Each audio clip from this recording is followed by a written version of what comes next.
para iniciar la clase. Y entonces, como les había dicho y como ya, como recordarán, lo que estuvimos viendo hasta el momento fue estudiar ya estos teoremas, bueno, en particular un teorema muy específico, que es el teorema de Green, que nos sirve para estudiar integrales de línea a través de las integrales dobles, ¿no? Estamos todavía trabajando con este teorema en particular, siempre en el plano. Por eso es que cuando definimos el teorema de Green en su notación vectorial, tuvimos que hacer el producto punto con K para nada más preocuparnos con la componente perpendicular, ¿no? Y la curva como tal, o la superficie donde estábamos trabajando, era completamente en el plano XY, ¿no? Y bueno, vimos algunas cosas también en la divergencia, como la podemos ver. Espero que hayan podido echarle un ojo más o menos al Thomas, en donde expliquen esto como con su interpretación con un flujo, ¿no? Cómo tenemos un flujo que está, por un lado, perpendicular a la curva y por otro, a la trayectoria que estamos analizando, y por otro lado, en el sentido de la trayectoria, ¿no? Que es el producto con el vector normal y el otro con el producto con el vector tangente, ¿no? Es como la diferencia, más o menos se puede visualizar. Eso nos va a servir cuando empecemos a ver temas más generales, ¿no? Ahorita, como les digo, vimos el teorema de Green en sus dos formas, dos interpretaciones muy sencillas, pero ya quedó ahí, ¿no? Vamos a llegar, como a lo mejor algunos de ustedes ya lo empezaron a ver el teorema de Stokes, que ya vamos a ver el rotacional de forma más general, y el teorema de la divergencia, que vamos a ver como tal la divergencia en una forma más general. Para lo cual es lo que quiero, bueno, las clases de hoy y del miércoles, que, como les decía, estuvimos estudiando estos operadores en coordenadas cartesianas, pero como vimos, también nos conviene muchas veces estudiar las integrales en otras coordenadas, porque se nos simplificaba, ¿no? Ahorita, por ejemplo, se nos simplificaba la vida si trabajamos una integral de línea como una integral doble. En algún momento, como imaginarán, vamos a ver ahora una integral de superficie que apenas vamos a definir, y la podemos simplificar ahora como una integral triple. Pero ya cuando empecemos a ver integrales triples, entonces ahora sí podemos ver coordenadas cilíndricas y esféricas. Ahorita déjenme lo dejo en estas dos coordenadas, ¿no? Y entonces estoy estudiando una integral triple ahí, y por alguna razón que ya veremos, tengo que sacar el rotacional o la divergencia o alguno de estos objetos que ya estudiamos, pues a lo mejor me conviene cambiarlo de coordenadas, ¿no? Como ya vimos que también era otra simplificación para el problema estudiado, ¿no? Y que de hecho en física, que es lo que estamos viendo ahorita muchas aplicaciones hacia allá, pues nos conviene, ¿no? Porque exactamente queremos siempre tener una simetría para estudiar cosas, ¿no? Si tenemos cargas puntuales, obviamente todo tiene una simetría esférica. Si tenemos un campo gravitacional, lo mismo, tenemos simetría esférica. Si estudiamos, por ejemplo, las ondas ondas electromagnéticas pueden ser en una fibra óptica, por ejemplo, pues básicamente yo tengo mi fibra óptica, que es un cilindro muy largo y muy delgadito si quieren, pero sigue siendo un cilindro, y me conviene a lo mejor estudiar en esa simetría el problema, ¿no? Entonces se ve que nos conviene mucho estudiar esta otra coordenada. Por eso nos interesa estudiar los operadores que vimos, el operador divergencia, rotacional, y también algún punto del gradiente, que bueno, ya trabajamos con él hace rato, en estas otras coordenadas, o incluso en otras, como les había dicho también.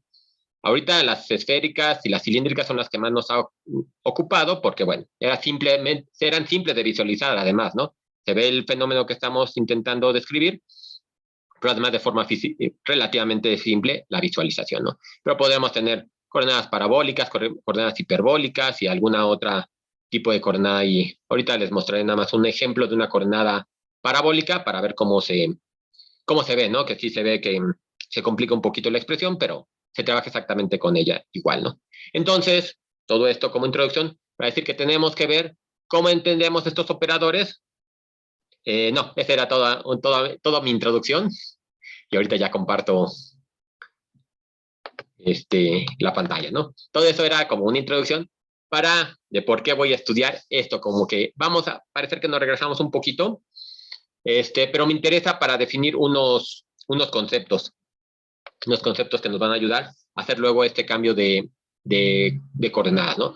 Nosotros, bueno, para lo cual ahorita, si ya se fijan en, bueno, lo material que compartí en el Classroom, pues hay bueno, un material, bueno, así se llama, que se la llamé componentes tangenciales y normal de la aceleración, que si recuerdan es algo de lo que vimos el semestre pasado, ¿no? Vimos cómo podíamos analizar el movimiento de una partícula en en su forma tangencial y normal, y veíamos cómo hacíamos la derivada directamente de la trayectoria.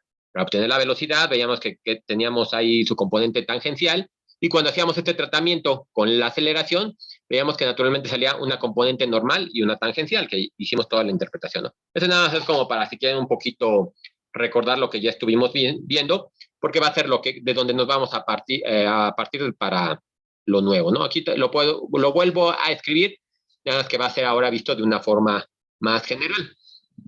También lo que les pongo, bueno, es la tarea, básicamente es ya que tengo ahorita el Classroom, pues aprovecho para comentarlo, básicamente es la penúltima tarea del año, el año completo, ¿no? O sea, dejo esta tarea, hoy se entrega el 29 como siempre, el 6, bueno, no dejamos el 29, dejamos el 6, y esa tarea del 6 se entregaría la semana del 13, pero bueno, pues ya es la última semana, ya nos va a dar tiempo de más, entonces yo creo que la voy a mover para el 15 y ya con eso terminaríamos. Entonces nos quedan 2 semanas dos tareas en este año para terminar. Si se fijan, es una tarea sencilla, nada más de los operadores que ya estuvimos viendo, básicamente sacar divergencias, dibujar funciones vectoriales ahí para pues, repasar esta cosa, laplaciano, y un problema de coordenadas generales que tengo hasta el final, pero bueno, ese ya ahorita lo checaremos, ¿no? Bueno, ahí tengo un error en la compilación, pero bueno, se los corrijo al rato en el problema 4 que no me detectó bien la etiqueta que le puse, pero bueno, ahí si echen un ojo, de todos modos la voy a corregir yo después, ¿no? Entonces, bueno, eso de lo que está compartiendo, échale un ojo a ese material y ahorita, entonces vamos a empezar a ver o a recuperar, ¿no? Lo que ya habíamos estudiado de movimiento de una partícula, ¿no? Entonces, como ya teníamos, nosotros podemos utilizar el radio vector R para estudiar el movimiento, ¿no? Básicamente tenemos un vector que va desde el origen hasta un punto donde se encuentra la partícula y nosotros podemos ir generando puntitos así por toda la trayectoria y la unión de esos puntos nos van a generar la trayectoria como tal, ¿no? Es decir, nada más es como una pequeña introducción a esto de lo que ya les comenté y esa trayectoria la podemos describir con coordenadas paramétricas que habíamos visto que nos servían más para estudiar el movimiento en el espacio tridimensional, ¿no?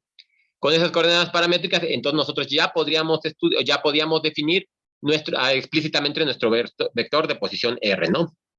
Y con ese vector de posición, entonces ahora sí podemos sacar la velocidad, como lo pongo aquí, ¿no? Si quisiéramos sacar la velocidad, yo puedo sacar la derivada con respecto a t, sabemos que ese es un parámetro cualquiera, en connotación de física, pues lo tendremos como el tiempo, ¿no? Entonces, sacamos la derivada y entonces me queda la derivada. Voy a poner esta notación ahorita de punto para que no tenga que cargar con tanto operador. Entonces, la derivada del vector me va a quedar la derivada de x, la derivada de y, la derivada de z, es decir, x punto, y punto y z punto. Ya sabemos que en este caso, esa notación me sirve para las derivadas con respecto al tiempo, ¿no? En física es como siempre que vean derivada, punto, es la derivada con respecto al parámetro t, que ya sabemos que es tiempo, ¿no? Y podemos hacer exactamente lo mismo para la aceleración. Es lo bonito de trabajar en coordenadas cartesianas, ¿no? Que podemos ir trabajando, de hecho aquí me faltó algo, pero bueno, ahorita lo pongo. Podemos ir trabajando las derivadas de forma separada cada una de las componentes, ¿no?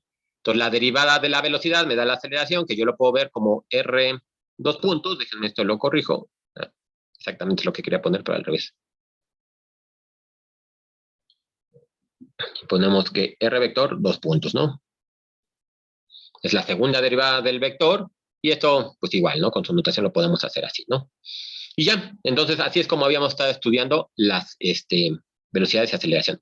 Por ejemplo, un caso muy particular, nada más como para que veamos la simpleza de que es trabajar con este tipo de coordenadas cartesianas, yo podría definir el vector de posición de una partícula que se encuentre girando como a coseno de omega t más a seno de omega t, ¿no? Ya vimos también muy al principio, cuando estábamos en mate 1, ¿no? Que poner aquí un parámetro en el argumento, lo que nos cambiaba es la velocidad con que se hace el barrido del giro, ¿verdad? Ponemos un número positivo mayor que 1, nos da una velocidad mayor. Si lo ponemos menor que 1, nos da una velocidad menor. Y si lo ponemos negativo, hasta nos invierte la dirección con que estamos haciendo el barrido, ¿no? Entonces, es muy cómodo trabajar con esto. Podemos definir, por esa misma razón, esta omega como la velocidad angular, que ya estuvimos trabajando con ello, la estuvimos comentando, y a la amplitud del movimiento, ¿no? Si yo esta componente, bueno, esta vector lo derivo, voy a obtener mi R punto, y de esta manera. Aquí ya saben, ¿no? Que luego se me olvida, por si hay otro que no lo vaya a ver aquí. Se me olvida ponerle el carácter vectorial a estas cosas, pero siempre ustedes, bueno, acuérdense, si es un vector, pónganle la rayita porque no puedo ponerle la negrita, ¿no? Entonces tengo la derivada de R, pues directamente sale de esta forma, ¿no? Una cosa importante que notar aquí o que recordar, ya lo habíamos platicado, que yo si saco la magnitud al cuadrado de R, me va a quedar A. Aquí yo puedo, esta de aquí, sacar su magnitud, me va a quedar A cuadrado coseno cuadrado de omega t más A cuadrado seno cuadrado de omega t, eso lo puedo factorizar, y me queda que esto es igual a A, ¿no? Digo, mantener el R, ¿no? Entonces, constante. En este caso, sabíamos que ya habíamos definido que cuando la magnitud del vector es constante, la derivada va a ser perpendicular al vector como tal, ¿no? Entonces, con esto, ya teniendo esto, yo podría saber directamente que la velocidad es perpendicular a la dirección a R, ¿no? Directamente, ¿no? Y en este caso, por ejemplo, ya con la derivada puesta, yo podría sacar ahora esto de aquí, y se ve que nuevamente la velocidad, la magnitud de la velocidad es constante. Entonces, por la misma razón, si yo vuelvo a hacer la derivada, el vector velocidad y el vector aceleración van a volver a ser perpendiculares, ¿no? Y de hecho, lo que vemos, déjame aquí, con esto es lo que ya sabemos, ¿no? Que esto es lo que nos está diciendo que son vectores perpendiculares, y lo que podemos ver es que tienen la misma dirección de R, nada más que en sentido opuesto, ¿no? Es la fuerza que va apuntando hacia el centro todo el tiempo, ¿no? Muy sencillo todo esto, ¿no? Nada más era como recordar lo que ya habíamos visto. Y esto que trabajé aquí, yo lo puedo poner aparte con su notación de vectores, poner la tangente, poner el vector normal, y ya van saliendo todas en un caso más general, obviamente, ¿no? Aquí es como es circular, pues siempre es en la misma dirección. Ahora, vamos a ver cómo se vería. Esto nada más es como que para irnos acercando a lo que queremos de las coordenadas generalizadas, ¿no? Ahora, todo este tratamiento que hicimos, ¿cómo se vería, por ejemplo, en coordenadas cilíndricas? Ya saben que coordenadas cilíndricas conviene como para empezar a aproximarse, porque básicamente tengo mis coordenadas polares y le sumo una z. Entonces, todo lo demás se mantiene, nada más tengo que considerar la z aparte, ¿no? Por ejemplo, en este caso, digo, como ya lo vimos, x es igual a rho coseno de phi, y es igual a rho seno de phi, y z es igual a z, ¿no? Nada más el vector z. Creo que nosotros los habíamos visto originalmente con teta y con r, la verdad no me acuerdo, pero bueno, simplemente son etiquetas que se les pone a las cantidades, ¿no? Aquí, digo, nada más déjenme rápido, me voy para adelante para mostrarles el dibujito y ahorita me regreso a esta parte. Entonces, este sería la componente que estoy viendo, ¿no? Tengo mi vector r, puedo ver la ρ como la proyección del vector r sobre el plano xy, que está haciendo un ángulo phi, y la componente zt hacia arriba, ¿no? Nada más como para ubicar bien el dibujo para que nos encontremos. Y obviamente lo que vamos a querer hacer, ahorita vamos a ver por qué, es encontrar estos componentes, ¿no? Que son incrementos, ¿no? Y esos incrementos, dije, aprovechando que ya tengo la figurita aquí, lo voy a hacer a través de unos vectores unitarios. Por ejemplo, ¿no? Ahorita regreso a ver esto, ¿no? Pero bueno, ya que está en la figurita, quería nada más para que la mantengan allí en presente. Todo esto que estoy poniendo aquí, lo encuentran en cualquier libro de mecánica vectorial. El libro el Faules es uno de los conocidos. El Alonso Infini lo aborda un poquito, pero sí lo aborda. Porque, bueno, ahorita llevaremos más adelante por qué en mecánica nos interesa, o en física nos interesa mucho estudiar esto, por el movimiento, ¿no? Nosotros queremos, como ya habíamos comentado, y estoy estudiando aquí el movimiento de una partícula en el plano cartesiano, pues yo quiero que si me lo llevo hacia el infinito, bueno, no al infinito, sino muy lejos, que lo puedes explicar allá, ¿no? ¿Qué tal que allá estoy a lo mejor en un espacio curvo y quiero ver cómo se está comportando el mismo movimiento, pero ahora en un sistema de coordenadas más general, un curvo tal vez? Por eso es que se explica más, ¿no? Y digo, esto es lo que más se estudia en relatividad, porque obviamente como ya a lo mejor lo hayan escuchado en alguna plática estas divulgativas, en relatividad obviamente nos interesa estudiar dimensiones mucho más grandes, ¿no? Y espacios curvos y todo ese tipo de cosas, ¿no? Acuérdense que el espacio únicamente es plano si consideramos las 4 dimensiones, X, Y, Z, y el tiempo, ¿no? Si no, tenemos que considerar la curvatura del mismo espacio, ¿no? Pero bueno, eso ya nada más es como nota. Vamos a regresar, ¿no? Ahorita nada más será ver esa figurita. Entonces tenemos estas coordenadas, ¿no? Definido ρ como la proyección en el plano y phi el ángulo con el que estamos trabajando, ¿no? Y entonces, con estas coordenadas yo podría definir el vector de posición ahora de esta manera, ¿no? Es igualito como lo tenía. Yo puedo ver su componente en X, su componente en Y, su componente en Z. Este es Z, obviamente. Parece un 2. Su componente en Z, ¿no? Y como todo, me interesa ahora ver la velocidad y la aceleración. Ahora, fíjense que aquí en el argumento como tal yo solo estoy poniendo la phi, pero yo podría tener un caso más general. A lo mejor tengo una función ahí en lugar de una phi, o que la phi me esté nada más representando la función como tal. Entonces, por generalidad también, yo tengo que considerar eso como una función. Y si estoy sacando por ejemplo, R, pues para sacar B, saco R punto, o sea, la derivada con respecto al parámetro T o con respecto al tiempo, entonces yo tendría que sacar la derivada de todo esto, ¿no? Es decir, la derivada de ρ, que voy a poner ρ punto, la derivada del primero por el segundo, me queda esto de acá, más el primero por la derivada del segundo, la derivada del coseno es menos el seno, por la derivada del argumento, ¿no? Que es este phi que estoy poniendo aquí con punto, ¿no? Entonces, por eso es que se me empieza a hacer un poquito más complicado, ¿no? Yo tengo que considerar, todo esto, ¿no? Entonces, esto de aquí, todo este paréntesis que me da aquí, es la derivada de este primer componente, ¿no? Ahora tenemos que ver la derivada del segundo componente, que sería lo mismo, ¿no? La derivada del primero por el segundo más el primero por la derivada del segundo, me queda exactamente así, ¿no? Y la derivada de z, pues es z mismo, ¿no? Entonces ya tengo esta expresión para la velocidad, que se ve que está más compleja. Bueno, se ve que está más compleja, pero sin problema podríamos nosotros ir ubicando, si les ponemos un problema aplicado, cuánto vale ρ, cuánto vale phi, como una función de t o t cuadrada, lo que sea, ustedes lo podrían sacar sin problema, ¿no? Por ejemplo, nada más como un ejercicio del libro, podríamos poner que phi es igual a t cuadrada y todo esto se puede calcular sin ningún problema, ¿no?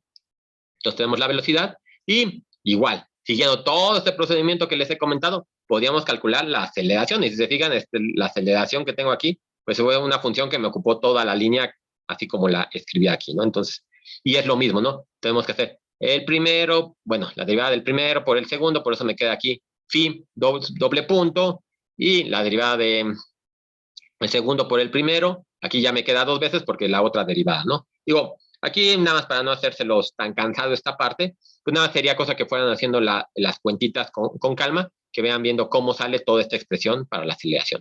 Lo importante aquí, digo, más allá de, bueno, de hacerlo con calma, es que se vea que la complejidad que tiene esta expresión para la aceleración. Entonces, pues obviamente lo que quisiéramos nosotros es ver cómo podemos hacer que esto se simplificara para poder trabajar de forma más sencilla, ¿no? Para lo cual, obviamente, entonces lo que pensamos, bueno, yo estoy haciendo todo esto en términos de I, J y K. Sin embargo, yo estoy poniendo mis coordenadas en términos de cilíndricas. Entonces, a lo mejor me conviene, en lugar de tomar mis vectores base unitarios en el espacio de X, Y y Z, a lo mejor me conviene tomarlo con la simetría de R, phi y de Z, ¿no? Porque estoy trabajando en sí, pues me conviene seguir trabajando toda mi simetría así, ¿no? Es decir, que mi base sea en ese mismo espacio. Y es lo que queremos hacer, ¿no? Entonces, lo que vamos a intentar, bueno, lo que se hace es considerar ahora estos vectores. Creo que también se los había comentado muy al inicio del semestre pasado, que en algunos casos, en algunos libros se lo van a poner como la E, y X, Y, Z. En este caso lo ponemos E, ρ, E. De hecho, aquí me faltó. Por generalidad, ¿no? O sea, siempre los vectores unitarios, o la mayoría de las veces, se denotan con la letra E, ¿no? Entonces va a ser exactamente lo mismo, ¿no? Ahora, en lugar de trabajar con IJK, voy a trabajar con E, ρ, E, phi y K, en este caso, ¿no? Por la simetría que tengo, ¿no? Y bien, entonces vamos a ver cómo construimos esos vectores. Lo que vamos a querer hacer es ver cómo se hacen los incrementos en la dirección, aquí ya regresando a la figurita que tengo. Por ejemplo, yo tengo que el punto definido en este espacio, en esta ubicación en el espacio, pues se va, si yo varío R, pues lo puedo hacer más grande, más chiquito, como se va moviendo, y con phi y z ya puedo encontrar cualquier punto en el espacio, ¿verdad? Entonces me interesa ver cómo son los incrementos en la dirección de r, en la dirección de phi y en la dirección de z, ¿no? En este caso que es, en la dirección de z no hay problema en este caso porque es exactamente igual. Entonces yo podría definir estos incrementos de momento. El incremento, y ese, si se fijan, tiene toda la analogía con los diferenciales que se definieron muy, también creo que desde Mate 1. Los diferenciales, entonces, un incremento en R en la dirección de ρ está dado por la parcial de R con respecto de ρ por dρ, ¿no? El dρ me va a decir qué tanto mide y la parcial de R con respecto a ρ me va a dar la dirección, ¿verdad? Así como hacíamos con pues con las derivadas direccionales normales, ¿no? Entonces puedo ver el incremento en ρ, el incremento en phi.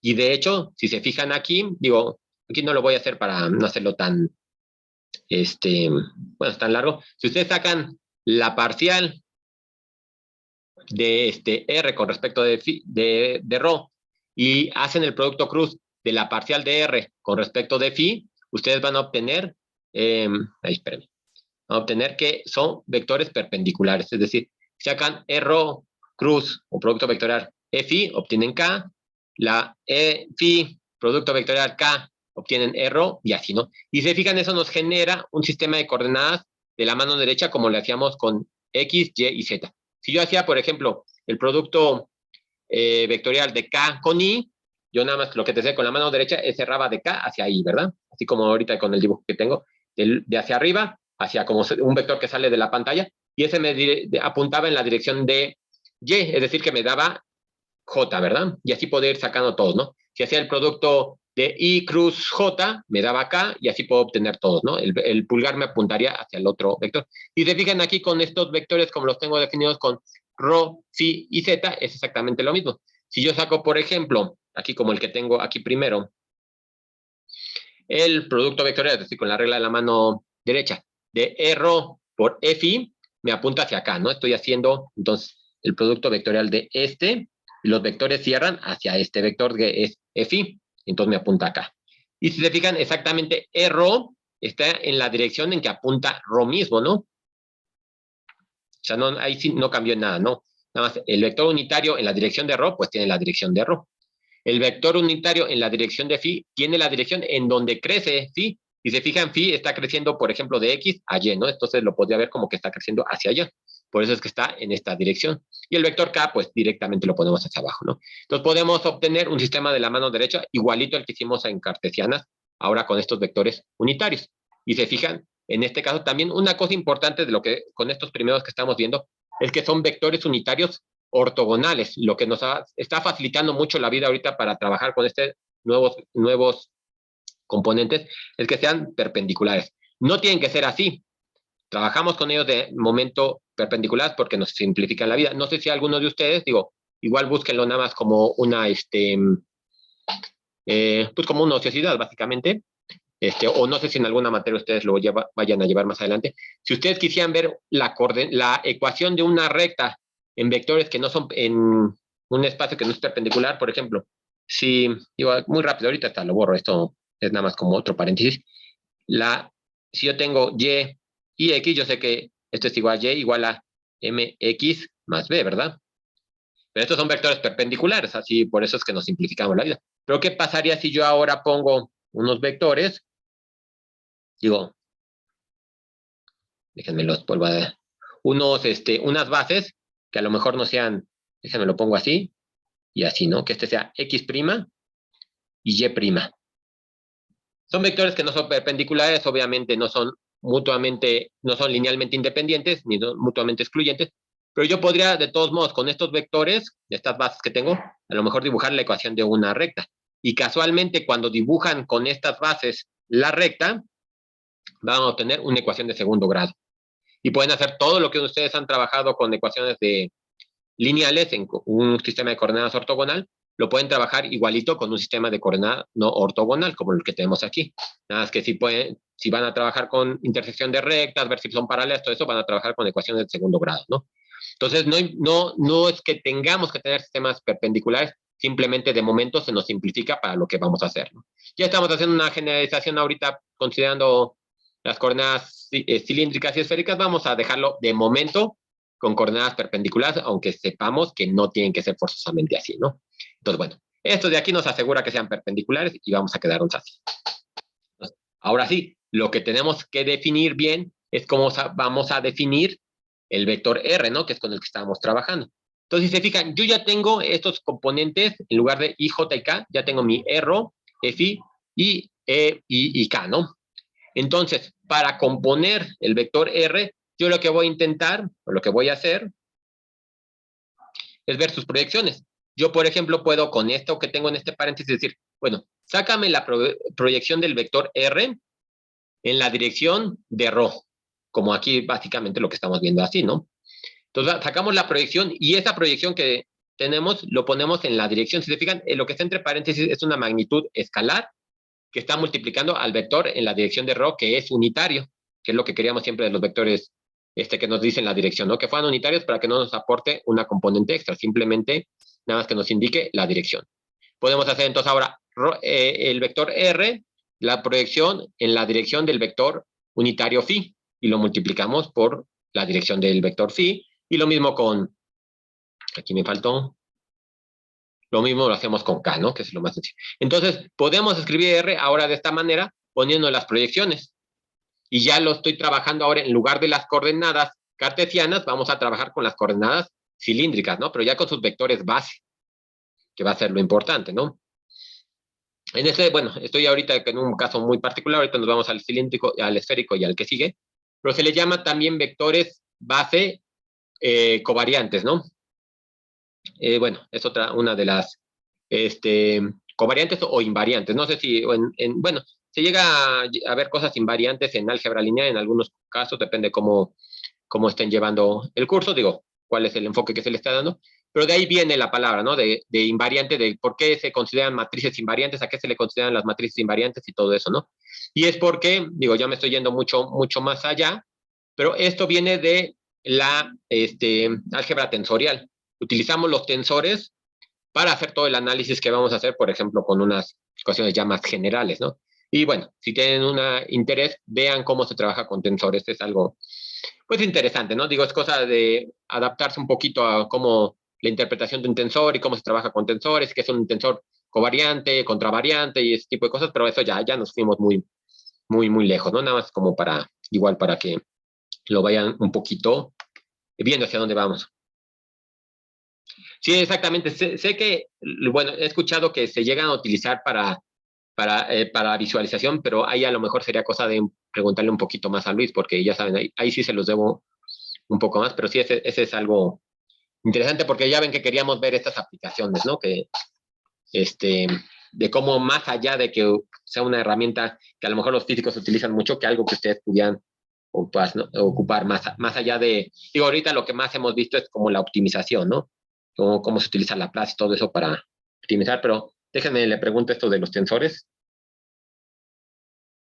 Déjenme, lo apunto también, porque si no se me olvida. Y a ver si encuentro, digo, lo voy a buscar, igual lo voy a buscar yo y le voy a preguntar, pero a ver si puedo conseguir algo para que se vea la aplicabilidad, ¿no? Digo, más allá de lo que estamos viendo. Pero sí sé que se utilizan, aunque es bien, a ciencia cierta no sé cómo, pero se los debo, espero poder no ser algo que les quede a deber. Bueno, este es nada más igual, otro paréntesis que abrí por aquí, pero entonces ya tenemos que R lo podemos ver como sus proyecciones sobre R, Fi y EK, ¿no? Y si se fijan, déjenme, me subo tantito nada más para que lo veamos, lo recorremos. Ahí déjenme ver dónde lo tenía. Ahí no veo la ecuación que tenía en cilíndricas aquí. Se me perdió.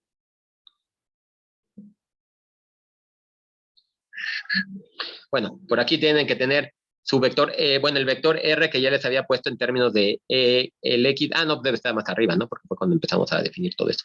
Este de aquí es el que me interesaba que, ¿ya? Y se fijan, por ejemplo, esta es la componente que tenemos ya en coordenadas cilíndricas, ¿no? ¿Qué pasa, por ejemplo, si lo queremos escribir ahora en estas nuevas coordenadas? Aquí, si se fijan, tengo ρ por coseno de phi en la dirección de I, más ρ por seno de phi en la dirección de J, más el K, ¿no? Ese no pasa nada. Entonces, si se fijan, aquí si yo defino R, aquí R lo tendría que definir como la derivada de R con respecto de ρ. Entonces, eso si hago la derivada aquí, me va a quedar coseno de phi en I más seno de phi en J. Ese me va a ser mi error, ¿no? Entonces, yo podría reescribir ahora el vector R tal cual, simplemente de esta manera. Que se ve que es un vector mucho más sencillo que con el que comencé, bueno, con el que tenía inicialmente. Y ahora, si se fijan, bueno, yo podría seguir haciendo todo esto respecto a mi vector R con el que comencé. Podría empezar a derivar, ver cómo se deriva, tal. Podemos sacar hasta las derivadas de los vectores unitarios, los vectores base unitarios, ir viendo las analogías, ¿no? Y si se fijan, entonces haciendo todo eso, yo podría obtener ahora, en lugar de obtener estas cosas que se veían horribles, digo, el más horrible creo que es la aceleración, pero tampoco es que el de velocidad estuviera tan sencillo, ¿no? Pero entonces yo podría ir reescribiendo todo esto en este nuevo sistema de coordenadas y la velocidad entonces ahora me queda escrita así, que digo, se ve que es una expresión mucho más sencilla, y la aceleración también me queda, se nota más claramente la simpleza en esto, ¿no? Y entonces ya podría yo estudiar una partícula que esté en movimiento en un campo cilíndrico de forma muy sencilla. Digo, los aceleradores es lo que tienen, ¿no? Tienen partículas que a lo mejor empiezan a rotar, no a rotar, a tener un movimiento de traslación circular, y luego se suben, ¿no? Porque metemos un campo magnético en una dirección, la mueve, ¿no? Pero va a tener esta como hélice, ¿no? El movimiento de hélice. Si me quiero caracterizar ese movimiento, pues lo puedo tener ya exactamente cómo es su aceleración y cómo es su velocidad y cómo es su posición exactamente, ¿no? De forma más compacta, ¿no? Si se fijan, otra de las cosas que ganamos poniendo esta notación es que esto, como les digo, originalmente se puede sacar desde un inicio, ¿no? De cómo lo fuimos definiendo y cómo hicimos las proyecciones. Pero también directamente se puede sacar desde aquí. Yo puedo derivar esta primer componente y derivar esta segunda componente, e ir viendo exactamente cómo me da, porque este de acá sería la derivada del primero, por eso me queda rho punto, por el segundo, más el primero por la derivada del segundo. Podría yo derivar rho para ver cómo se ve. En este caso, pues ya obtengo esta segunda componente. Entonces podría ir sacando también con esta notación las componentes de velocidad y las componentes de aceleración, tal cual se ven aquí, ¿no? Ahora, digo, este fue, bueno, nada más como que me fui un poquito lento nada más para ver exactamente qué estábamos haciendo, pero se puede hacer exactamente todo igualito con las componentes vistas en esféricas. Ahora, obviamente es un poquito más complejo por las expresiones que tengo para esféricas, pero es exactamente lo mismo. Yo voy a querer definir un R que sea, bueno, un vector R que dependa de la componente X en su expresión completa, de la componente Y de la componente Z, ¿no? Y de eso a lo mejor voy a querer sacar sus velocidades y sus aceleraciones igualito como hicimos en el otro. No lo voy a hacer porque obviamente va a ser un poco pues talachudo, ¿no? Más que difícil, es bastante talacha. Entonces, pues, nada más que se vea cuál es la idea, ¿no? Entonces, obviamente, como vea que es una expresión tan compleja, pues entonces mejor hacemos el mismo tratamiento, definimos nuestros vectores unitarios. Los vectores unitarios igual los vamos a definir con relación a los incrementos. Como hicimos ahorita los diferenciales en cilíndricas, ahora lo hacemos en esféricas y tenemos estas expresiones para en la dirección, bueno, el vector unitario en la dirección de R, el vector unitario en la dirección de θ y el vector unitario en la dirección de phi, ¿no? Igual, directamente los definimos, ¿no? Entonces, por ejemplo, digo aquí haciéndolo rápidamente, lo que nos interesaría sería sacar los vectores unitarios, ¿no? Ya sacar velocidad y todo eso ya sabemos de dónde sale, ¿no? Entonces yo puedo definir R definido de esta manera, le digo, ya la expresión es un poco más compleja que los otros dos casos, y podría definir entonces ahora el vector unitario en R, el vector unitario en θ y el vector unitario en phi. Y lo mismo, ¿no? Aquí también les pongo el dibujito, tengo mi vector R, yo puedo sacar, bueno, tengo el ángulo θ y el ángulo phi, y podría sacar sus componentes unitarios, ¿no? Obviamente el más fácil a lo mejor de visualizar es R, que es exactamente en la misma dirección de R, y luego vemos los demás conforme nos vamos moviendo, ¿no? Por ejemplo, así como tengo aquí definido que puse que θ está como que bajándose hacia abajo, está haciéndose el barrido de θ, entonces por eso me queda en esta dirección el ángulo unitario de θ, ¿no? Está apuntando hacia el movimiento de θ. Y phi lo voy a correr igual, ¿no? Está corriendo hacia acá, entonces me está apuntando como hacia allá, ¿no? Entonces por eso es que tengo este phi de esta forma, ¿no? Y vuelvo a tener un sistema de mano derecha, ¿no? Puedo acomodar los vectores perpendiculares y puedo ir sacando los productos vectoriales, ¿no? Y todos son perpendiculares. Yo puedo sacar teta cruz fi, r cruz, sí, r cruz fi y todos estos, ¿no? De manera que yo puedo encontrar las relaciones, ¿no? Les digo, esto en realidad nada más es como para verificar que sí sean perpendiculares, los podemos sacar sin ningún problema. Y entonces, ahora sí, si queremos sacar digo, ya nada se lo estoy haciendo rápido, nada más como para que se vea la idea. Me interesa más que nada esto que tenemos acá, ¿no? Este es a lo que queremos llegar, ¿no? Todo esto, obviamente, son casos particulares de las coordenadas generalizadas, donde tenemos, bueno, nos conviene en algunas cosas verlo en cilíndricas, nos conviene en otros casos ver en esféricas, pero si lo vemos en un caso general, pues esas son casos particulares de las generalizadas, ¿no? Pero ya nada más para terminar, aquí, por ejemplo, defino mi vector derivado unitario en R, mi vector unitario en teta y mi vector unitario en phi. Nada, las cosas de ir haciendo las cuentitas con calma. Aquí obviamente obtenemos esto de la derivación. Bueno, esto de la derivación. Y vamos viendo, por ejemplo, en qué se parece con el vector original teta, phi. Vemos cómo son las componentes de las proyecciones cuando saca la derivada, ¿no? Digo, si quieren, háganlo con calma. Ahorita nada más me interesa que se vea que se puede realizar, ¿no? Y ya que tenemos esto, pues entonces obviamente podemos obtener la velocidad y la aceleración, que si se fijan en realidad, pues por mucho que fea que estaba nuestra R original, un poquito más fea, pues ya no se queda tan fea la velocidad vista en coordenadas esféricas. Y si vamos a la aceleración, pues es un poquito más compleja. Tenemos esta componente y esta componente. Pero bueno, digo, aquí tuvimos que hacer nada más esa imaginación, ver cómo se vería, pero háganlo, imagínense cómo se vería la aceleración visto en coordenadas cartesianas. Si así se ve en esféricas, ahí nada más imagínense cómo será en cartesianas. Digo, si alguien tiene insomnio alguna vez, pues haga la expresión nada más para que se vea cómo se puede, qué tan compleja puede ser, ¿no? Entonces, como les decía, todo esto es para llegar a este punto, ¿no? Donde queríamos ver estos casos particulares que son fácilmente visualizables para llevarlos a las coordenadas generalizadas. Entonces, en este caso vamos a definir las coordenadas Q1, Q2 y Q3. Ahorita nos quedamos en 3 dimensiones porque es lo que podemos visualizar, ¿verdad? Por ejemplo, para el caso de las esféricas, cuyo Q1, Q2 y Q3 lo podemos definir como R, teta y phi. Quédense estos, bueno, nada más acuérdense quién es Q1, Q2 y Q3, porque ahorita como vaya haciendo las analogías, para que más o menos se vaya visualizando hacia dónde vamos, ¿no?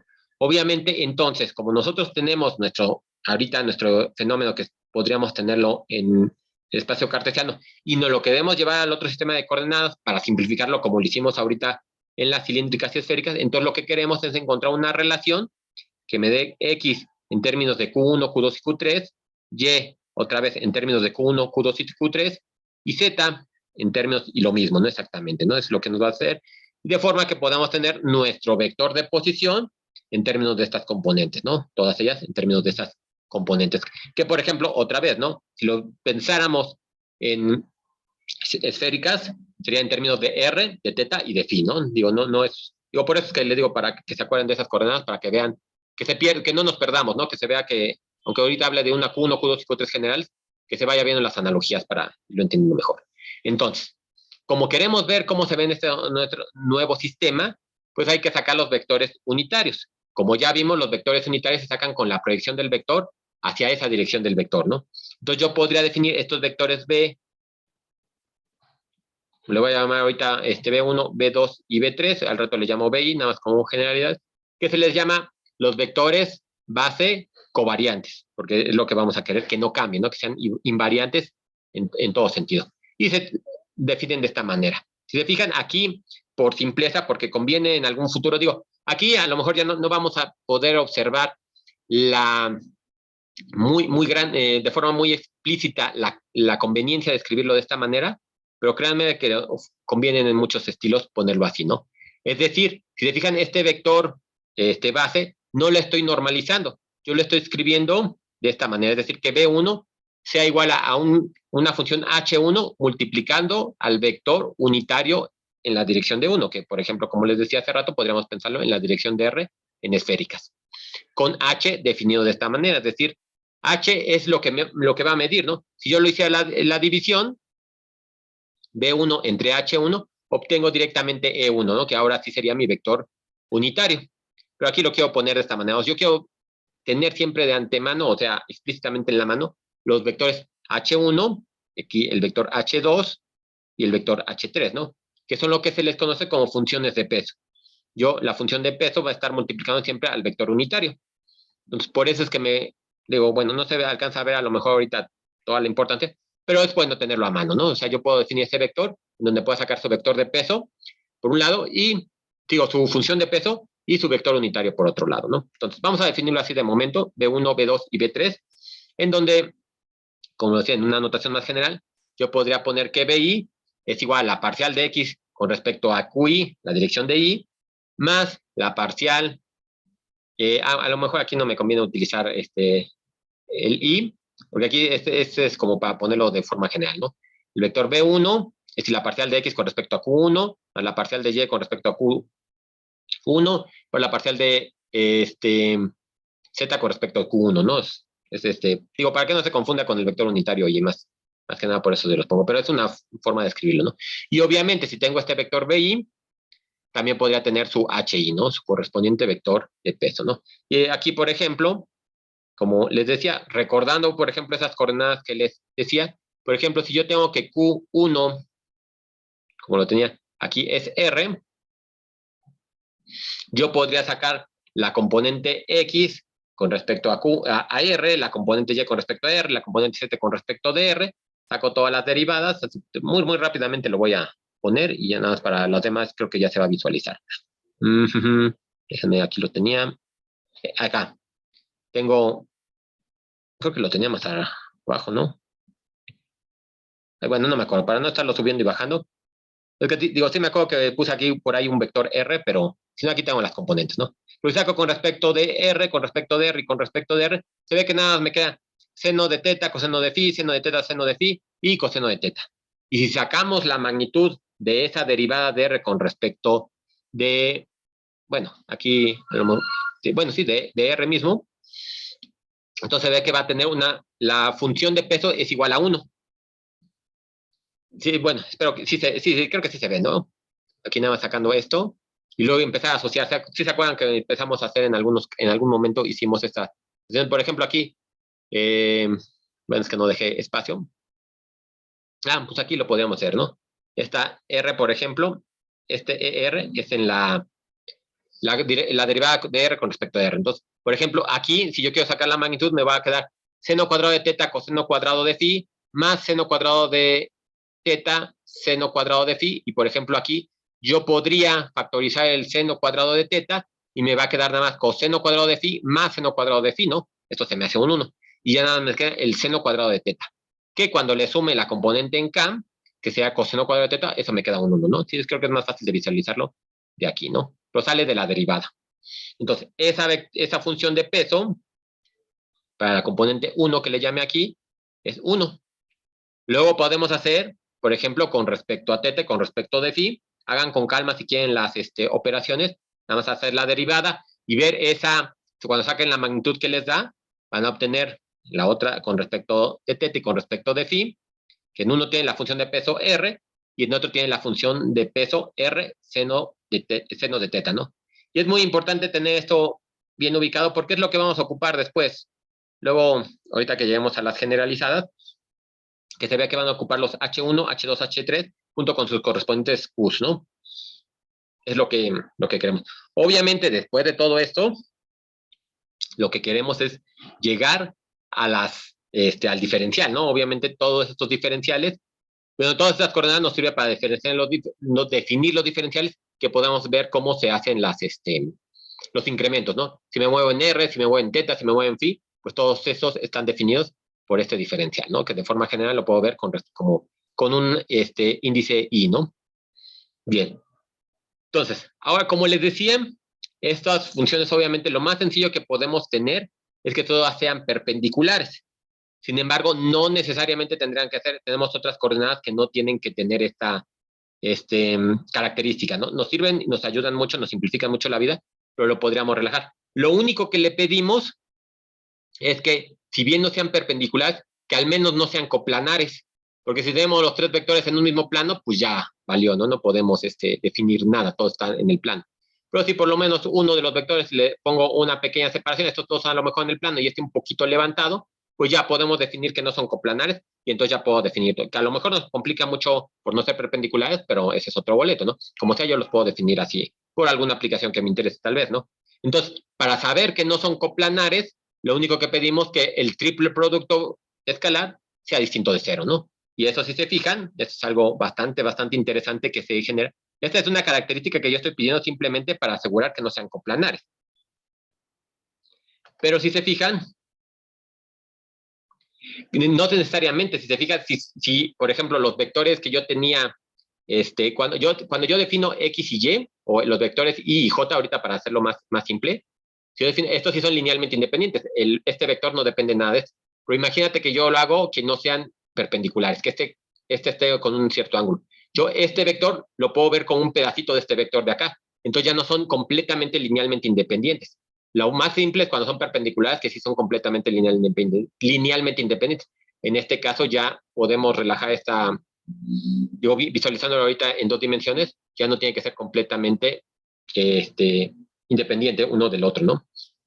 Digo, ese sería como el caso más sencillo, ¿no? Entonces, por eso nada más les pedimos que esto sea diferente de cero. Y si se fijan, esto de aquí que me está definiendo, este es el jacobiano, como lo habíamos definido ya hace mucho, ¿no? Nada, estábamos viendo las parciales con respecto a las componentes. En este caso, obviamente, el jacobiano es con respecto a x, y, z. Aquí ya más estamos viendo con respecto a Q1, Q2 y Q3. Entonces, el cálculo del jacobiano que sea distinto de cero es lo que nos va a asegurar que nuestros vectores base nos van a servir para hacer el análisis que queremos. No digo, nada más son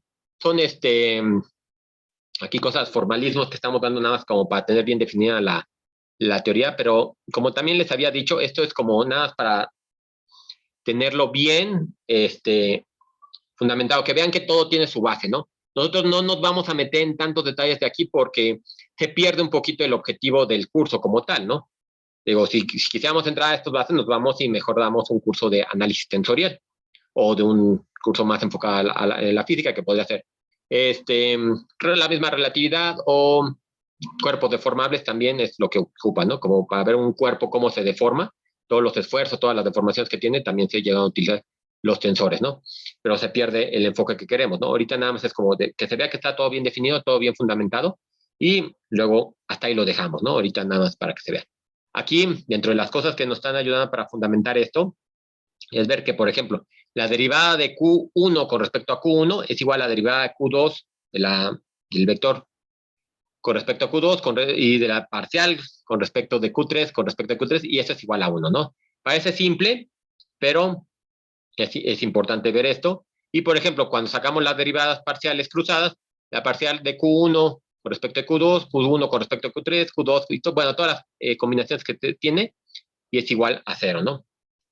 Entonces, eso de ahí me puede servir para definir este operador que tengo aquí. La parcial de QI con respecto a QJ va a tener así. Es igual a 0 si I es diferente de J y es igual a 1 si I es igual a J. Que eso, bueno, si alguno de ustedes ya lo ha visto, es lo que se conoce como delta de Kronecker. Cuando son diferentes es igual a 0 y cuando son iguales es igual a 1. Si nos vamos otra vez al análisis tensorial, busquen el símbolo de Levi-Civita. Civita se escribe con C y con V. Y el símbolo de Levi-Civita también nos sirve como para entender más a fondo esto. Pero luego son tecnicismos que digo, déjenme ya, los voy a dejar aquí para no hacerlo tan pesado. Nada más como lo que yo quería, digo, fuera de todo esto, la parte más importante es entender estas partes de aquí, ¿no? Esto que tengo aquí.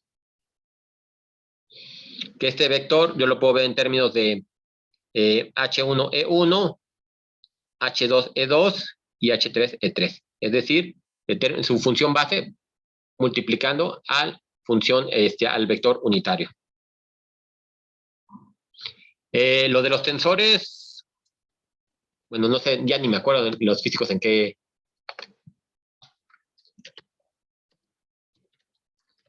semestre lo llevamos. Les puedo pasar libros, digo, igual los puedo subir a la página, digo, obviamente sí es un tema complejo. Digo, si ahorita, por ejemplo, me pides dar un curso de análisis temporal, seguro lloro porque ya eso lo vi y ya no lo volví a ver. Este, es un curso optativo para física, por ejemplo. Ahorita lo está dando José Alfredo Herrera Gómez. Digo, ahí nada más lo busqué, pero déjame ver en qué. No, es que te habría que entrar Bueno, echen un ojo en la página la, de la facultad y ahí entren a ver los horarios de física y ahí pueden ver estos de análisis tensorial. Porque sí, ahorita me pone que es optativa, pero no fíjate, yo creo que a lo mejor a partir de sexto semestre lo puedes ver porque los físicos es cuando la digo, ya no me acordaba. Los físicos llevamos relatividad en sexto semestre, entonces ahí yo creo que seguro te van a ver un poquito de análisis tensorial porque ahí es cuando se puede llegar a visualizar más, ¿no? Pero, pero luego les subo si quieren un par de libros de los más famosos que hay.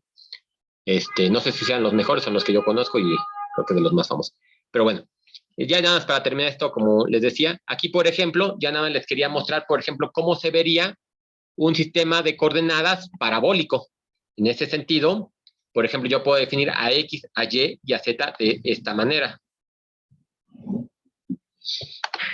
Entonces yo puedo poner que X es igual a esto, Y es igual a esto, y Z es igual a esto, ¿no? Con, en este caso, epsilon y nu, unos números cualquiera, ¿no? Yo puedo definirlos como sea. Se fijan aquí, es una función parabólica, nada más como que esta función, nada más como que me va a cambiar la amplitud del coseno y del seno, ¿no? Lo que se esté moviendo. Y esto sí va a ser directamente cómo se va a comportar al cuadrado, ¿no? A poner la coordenada parabólica. Y se fijan, pues si esto lo reescribo, yo podría decir que epsilon al cuadrado lo puedo poner de esta manera, y nu al cuadrado también lo podría poner de esta manera. Digo, nada, es como para checar ese tipo de coordenadas, una coordenada muy particular. Fíjense, o bueno, intenten imaginar cómo serían las coordenadas hiperbólicas. Las coordenadas hiperbólicas obviamente necesitamos que tenga en algún punto, a lo mejor yo defino que, lo voy a poner aquí, ahorita lo borro, que u es igual a x por y, ¿no? Aquí se ve claramente que tengo una como componente hiperbólica, que se vería ahí la hipérbola, ¿no? Como me está relacionando a x y y con este vector 1. Yo aquí nada más se los pongo así de pasadita, pero otro de los tantos que se llegan a utilizar, ¿no? Y entonces aquí lo que les pido, ya nada más como para que lo calculen, perdón, este era otro color. Igual con esto partimos. Si alguien tiene duda, lo podemos revisar. Calculen los vectores base, ¿no? Nada más sería sacar B1, por ejemplo, B1 igual a la parcial de R con respecto de, podemos ponerlo de epsilon, B2 es igual a la parcial de R con respecto de nu, B3 es igual a la parcial de R con respecto de... de phi, me falta de phi. Eso sería lo que habría que ver, ¿no? Para ir sacando los vectores base. Podrían sacar los vectores H1 también, ¿no? Que es la magnitud. Bueno, el vector es H1, H2 y H3, para que lo vayan sacando, ¿no? Entonces, como ejercicio, inténtenlo hacer nada como para que se vean cómo se van sacando estos vectores unitarios. Que si quisiéramos, por ejemplo, bueno, aquí me faltó, pero con esto podríamos definir el vector de posición en este sistema de coordenadas. Yo podría sacar la velocidad, la aceleración. Si lo hacemos en coordenadas cartesianas, se ve que se va a hacer horrible por todas las cosas que tengo. Obviamente, nu y epsilon lo podríamos hacer que sea variantes en el tiempo. Entonces tendríamos que hacer todas las derivadas, ¿no? Habría que ver cómo se ve esa contraparte ya con estos vectores unitarios definidos de esta manera, ¿no? Entonces, esa es la idea. Ahorita dice el tratamiento de los vectores de forma muy general, los vectores de las coordenadas generalizadas, ¿no? Entonces, así podrían ustedes definir cualquier tipo de coordenada. Y obviamente, ahora lo que nos interesa es llegar al gradiente, al rotacional y a la divergencia en este sistema de coordenadas. Para lo cual quería que fuéramos, bueno, aprovechando y que a lo mejor tuviéramos nuestra última clase asíncrona para que fueran leyendo un poquito del material que les voy a subir aquí. Déjenme, ahora sí, descomparto lo que estoy compartiendo ahorita y mejor comparto lo que se va a publicar, bueno, lo que voy a poner en la página, ¿no? Déjenme, bueno, lo cambio. está rápido, nada más para terminar esto.